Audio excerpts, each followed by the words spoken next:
Somebody wants a water? Sorry? Yeah. It's like making somebody a deo as a present. You think, do I smell? You ask like you ask, and it's like, does it look differently? Yeah. Are you well? I am, thank you very much. Because you don't look well. Long way over Christmas again. Anyway. Sorry, it's not even 9:30 yet. Right. Jurgen, a win will set a new record across Europe's big leagues of 61 points from the first 21 games. Put it in context as well, Arsenal's invincible side had 49 points at the very same stage. What would a record like that signify for you, and what would you say now about the capability of this squad to go the entire league season? Oh my God, Winnie. Who sends you out asking these questions? Nothing, didn't think a second about it, will not start now thinking about it. The only thing what I can say, if we would have thought about any kind of record, we would not have won the number of games we won so far. That's it. I think in sports, we have to ask probably other teams, they did it before. Never set a record because I wanted to set a record, just because it happened by being focused on each step you make. And that's what we have to do. And my problem in this moment is Tottenham.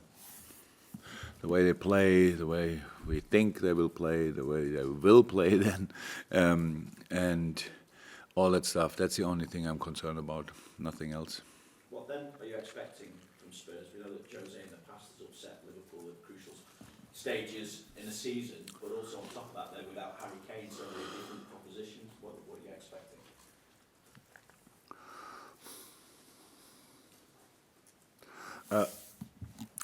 Very good organized Tottenham side, yes, putting some emphasis on defending for sure, having counterattacks, but the team is too good technically that they will do that only, so there will be, if we let them play, they will play Eriksen, Ali, so a lot of players in the midfield already there which can create situations, speed there with Moura and Son 100%. Played a lot of times now with 5 in the back. Not sure if they will do it again, but if then we have Aurier and Sergio on the wings. On top of that with speed, yeah. So it's again, it's a situation where probably nobody expects, if it's a home game for Tottenham, and usually go there and it used to be like that they create and try to dominate the game. Not sure if that's, somebody wants to see that in the moment. I think all of them go for a result, and that's possible in different ways. We cannot be sure 100% what they will do, but we have obviously signs, and we have to think about what did he do against us when he was at Man United or with his teams, but it will not be the same because it's different players, different, and we are different opponent. So all these things, that's normal analyze. So an analyze always ends quite away from the truth, from the reality, because we don't know 100%. They all can make their own decisions, but that's the same thing for us. We are not. We want to be unpredictable, so we have to be unpredictable in this game. We have to make things they cannot prepare for, and that's what we try, of course. In terms of the injury, good news this week with Matip and Shaqiri back out the training ground, and with the first team. But I'm just wondering about James Milner as well. What's the news on? So James and Naby are not available. So both are muscle injuries, different. And for different people, so we'll see how quick will it be. We really don't have to put a time frame on it because we don't know it exactly. We will see. We are open whenever they want to join us again, or when the medical department gives green light. But not for sure, not for this weekend, not for next week, but then we will see. Joel was not part parts of training he did. He was outside on the pitch, which looked really good, but then he had to do his own stuff again. Yesterday was part of the first part of training. Shaq trained completely normal since he's in. Then what was it? Dejan and Fabinho, we expect to be back next week in full training, and that's obviously good. If that's then early enough for the United game, I don't know, but we will see. They work really hard in the moment. They go really through the paces, and so that's good. Anybody else? Kleiny, yeah. No, Kleiny is in a good way, but not available. I know you're not talking about records and whatever, but it is the best, or it could be, you beat Spurs, the best ever start ever for an English. We can talk, if it happens, we can talk after the game. Why we should talk now? What if? Sorry. And you've got trophies, obviously, in your cabinet now. And when you first came in here, you described yourself as the normal one. But you are pushing boundaries, you're raising the bar. Are you better than normal now? Or is normal fine? Normal is completely fine. So, because I spoke about me as a person, and I think, I know myself 52 years, I'm a normal person. I only know a little bit more about football than maybe some others, but not, and all the rest, there's nothing special in me, unfortunately. So it would be nice. The only way I understand is that you do what you are good in with passion, with 100% and all that stuff, and using the exceptional people around you. This includes the coaching staff, of course, includes the players, of course, includes so many more people around. In this specific case, not even only Melwood, there are so many more people and who are working 24/7 for this club, and our owners involved, all that stuff. So supporters, that's it. So everybody is doing his piece, and at the end it can be good. So that's how it is. Yes, 100% normal, nothing special. Just in terms of the changes that you made for the FA Cup game, we saw some more of the younger lads coming back in. So we've now seen Liam to Swansea. Curtis hit the headlines, of course. We spoke about Pedro coming relatively towards the end of his contract. Nico came in there as well. What's the bigger plan? Is there a combined plan, or does everybody have to have the individual one? Yeah, they're all individual plans, of course. So I think we didn't need that game as a proof, but the Everton game was obviously a proof that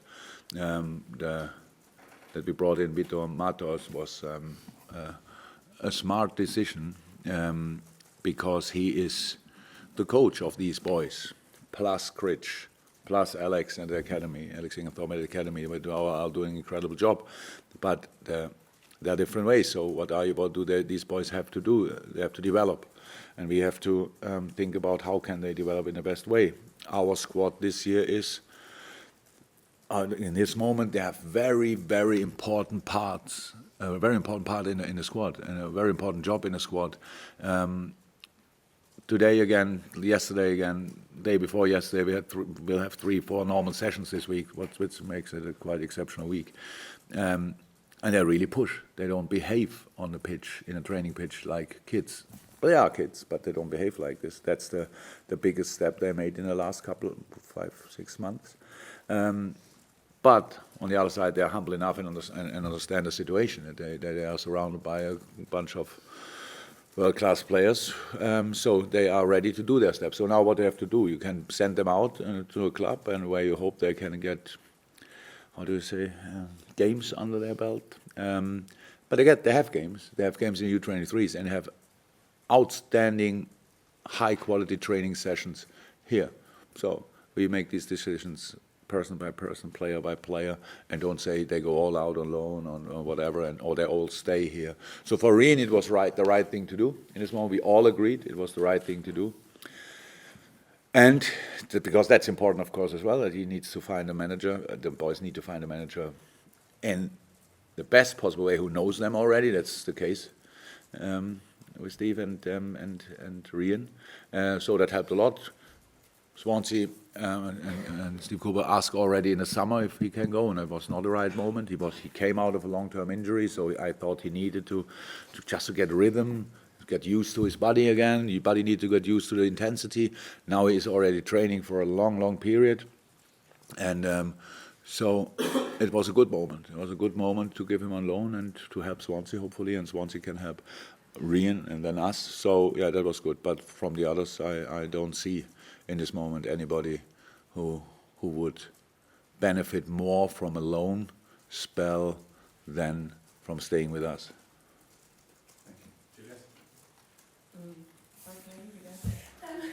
The record. No, it's no. I deleted your question, sorry. Sadio's award this week. Yeah. Is that representative not just of his progress, but the team's squad's progress and the hunger that the players that you have here? Because Sadio came from Southampton, Robbo from Hull, Wijnaldum from Newcastle. They've all had something to build on when they've come here, and obviously you talk about the younger players coming through as well. So is that just a representative of the progression the squad has made, although Sadio won the award? I think the last 3 years we always had the African Player of the Year. So it was now twice Mo Salah in a row, and this year it was always very well deserved. And this year it was Sadio, and it's well deserved as well. So that's how that's really nice. It's really nice, and we all know how the world works, and that gives the club a big boost in that part of the world, 100%, and that's good. I love that fact. But these boys, all of them you mentioned, and some others you didn't mention, first and foremost, they are responsible by themselves for the development they made. So they were good players, really good players before we signed them. That was the reason why we signed them, and we are not this kind of a project where we think, let's have a look if it will work. So we think, we are convinced, or we are convinced in that moment when we bring them in, that they really can help us and push the team or the other player on that position or whatever. So that all worked out, pretty much all, and so that's absolutely exceptional, but it only works because of the environment. It only works because of the atmosphere the boys create by themselves in the group, and that's really good. That's really good. And now for the kids especially, when they come up, the role models they have, they couldn't be better. So they couldn't be better. It's just, if it's as a Scouser trend for Curtis, with all dealing with these things. We all think life is a dream as a professional football player, but you are like 5, 6, 7 hours a day here, but then the day has more hours, and you go back and you are still a Scouser, and everybody is pulling from all sides and wants you to be this kind of representative for all Scousers in the world or whatever. So that's not every second easy.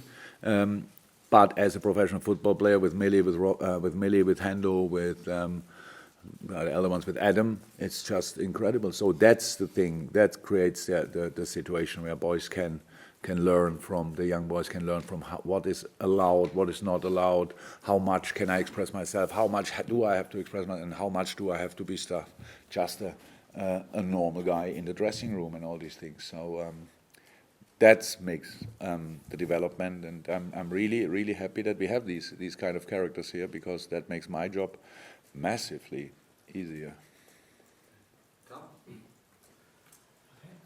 No others showing up. So you have to. My fault. Ask you a question, James, the BBC. Entirely my fault. There's a clear. Very much so. Oh, sorry. Hello. Just adding to what you were saying about the youth, to be able to put 5 or 6 teenagers into that tie at the weekend and do so well, what are the club doing to make that possible? What's the key to success in that respect? The right players and the right coaches around them. Clear. Easy. But now it's very important to say, because I know we won that game, and on the other side Everton lost that game, and both caused kind of a big, what is it?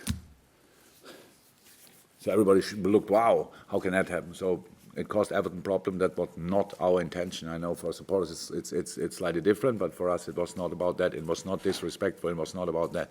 So we have to say 100% honest. If all the other players would have been fit, it was not a plan to play with the kids against Everton. So there could have been if they would have been fit, Naby, Shaq, only from the players who didn't start the game before, 2 centre halves. Yeah, I think that's it pretty much. But there could have been different players and so then we would have used them, and don't know if we would have won the game or not. That was our team for that night. The only possibility we had. The only difference was really that we felt good about that because we wanted to win the game. And I told the boys before when I obviously before you know the lineup, the boys knew the lineup, and they are normal human beings and stuff like that. So they look at it. Oh, what's the message behind that? And I told them, and it was the 100% truth. The message is, I want a team on the pitch who has the legs to put Everton as much as possible under pressure, and I want a team in which everybody is overly excited about the opportunity to play the game, and that was the case. And I saw that from the first second. So if it doesn't work, 100% my fault. If it works, 100% the boys. Credit to the boys. And that was the situation we had. And that's what they used. But we could have been 3-0 down, and we should not forget that. You all would talk completely different about the game. Aston Villa was a different team. It was not only without Curtis and Nico, Joe was not in, Adam was not in, stuff like this. It was a completely different team, but people compare it. The first 15 minutes of this game against Aston Villa were outstanding. They lost 5-0. So that can happen in football. All the mistakes they made were based on or because of the age group they are in, and the physical age group they are in, because they lost here a challenge, there a challenge, stuff like that, completely normal. But what I want to see and what we have to show, that our patterns and our routines and our philosophy and our football, that it's on, that you can see it. And I saw that in the Aston Villa game as I saw it in the Everton game. So that's the main thing. And the boys need to know that it's that as long as you are part of Liverpool, you have to fill our philosophy with life. So, and all the different things, how we behave when the opponent has the ball, how we behave when we have the ball, how brave we have to be, how all that stuff. And then you can have a football game, you can still lose it. How I said, it would have been the same game, maybe not, but it could have been the same game if we are 3-0 down when they had the 3 chances. But Adrian saved our life in that situation. And then he can still play good football, but nobody's interested in it. We as manager and coaches, we have to be interested in it. And this is development. You can lose a game as long as you do the right things. Football is unfortunately like this. You can do your best and still lose. So, but what is then the conclusion of that? Try it again. Next time it will work out. And that was what happened against Everton. That's why it was so nice for us, to be honest, that it worked out and that it gave the boys the proof, if they needed it, that if you rely on these things, fill them with life, then it can work out. Just one on Minamino, if I may. Right, no, good, because we didn't speak about him so far. That's good. We saw him play in a central role against Everton. Is that, do you see him being applied to both the central and the wide roles here at Liverpool? He played there because we thought that it's most natural to him. In the first place, especially defending-wise, against the ball, it was most natural to him. He played the position the year before, not this season, the year before the season, when my former player was manager at Salzburg. I watched a couple of games. They played a lot diamond. He was the 10 very often. Can play the second strike, all that stuff. For Japan, he plays the 9. Can play the wing, all this thing. But I thought it's from defending point of view the most natural position for him. Well, he knows, because I don't want to give him kind of a playbook. Read it, and now you know what you have to do, and so he could defend naturally, actually, and then that was the reason. But it's not his only position he can play. No. He played in a forward to both wings. I said second striker for Japan, the only striker, stuff like this. There's a lot he has to offer, and I loved the game in a completely new team. Not only because it was not together with Sadio, Bam, these guys, they give the ball and they do something completely by themselves. So it was really a team to find together during the game, and exceptional performance. You mentioned Finally. built up now. I waited the whole morning already. You mentioned earlier about how difficult a Mourinho team can be to play against. I'm just wondering, is facing Mourinho still the biggest challenge that other managers face?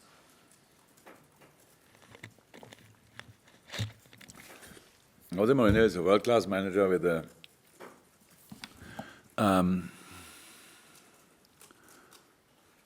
specific mindset, I would say. So let's see how he wants to win with all he have from here to there. So, and that's I respect that a lot.